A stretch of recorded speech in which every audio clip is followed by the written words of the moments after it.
এটার ভয়ে আজকে আমরা সবাই কাবু। বন, জঙ্গল, নদী, পাহাড়, পাহাড়ি ঝর্ণা এসব অনেকের খুব পছন্দ, নেচার যেটাকে বলে। আমারও পছন্দ, বাট লন্ডনের আশেপাশে তো আর পাহাড় নেই বা পাহাড়ি ঝর্ণা নেই, তো আমরা চলে গিয়েছিলাম জঙ্গলে, এপিং ফরেস্টে। আমরা সবাই, আমার সাথে তিশা সালেকিনও গিয়েছিল। তো যাওয়ার পরে যেটা দেখলাম, এটা আমরা কেউ এক্সপেক্ট করি নাই। আমি আমার লাইফে প্রথমবার এই জিনিস দেখলাম। ও মাই গড,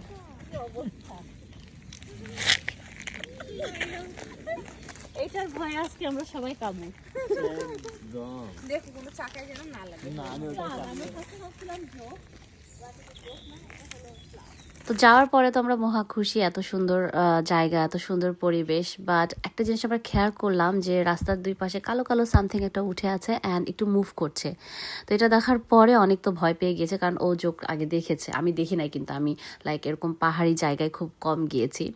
তো যাই হোক, এটা দেখার পরে তো আমরা ভয়ে সে সবাই প্যান্ট ফোল্ড টোল করে অবস্থা খারাপ। আমি বলছি আমি আর যাবো না, এটার ভেতরে যাবোই না। বাট অনেকক্ষণ দেখে টেখে গুগল করার পরে বের করলো যে না, এটা জোক না, এটা হলো একটা স্লাগ। কারণ এটার মাথার উপরে দুটো ছোট ছোট অ্যান্টেনার মতো আছে, আপনারা হয়তো খেয়াল করেছেন ভিডিওতে।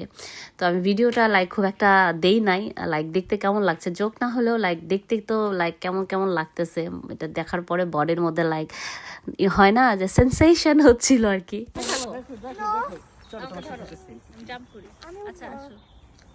সাবধান গাবি, এটা কিন্তু পিচ্ছিল হইতে পারে। মামা তাকাও।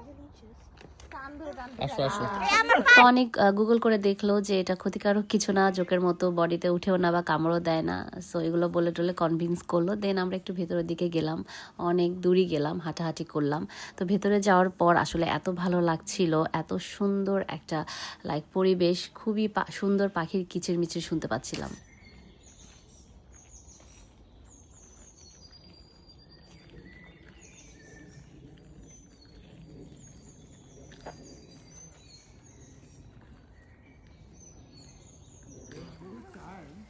It's so dramatic. Yeah, everything like you can't, you don't know what to expect. Like right out of a movie.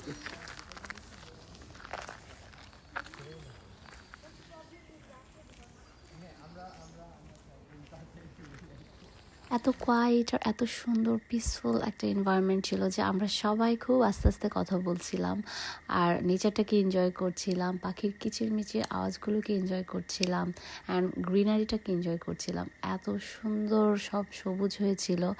আরও কিছুদিন পরে গেলে আরও গ্রিন দেখা যাবে, কারণ জাস্ট আর কি উইন্টার শেষ হয়েছে, স্প্রিং এসছে। সো এই জন্য সব গ্রিন হয়েছিল। আমরা প্রায় ঘন্টাখানেকের মতো হেঁটেছি আমরা, বাট ফরেস্টের আরেক মাথায় যেতে পারি না, যেহেতু সন্ধ্যা হয়ে যাচ্ছিল।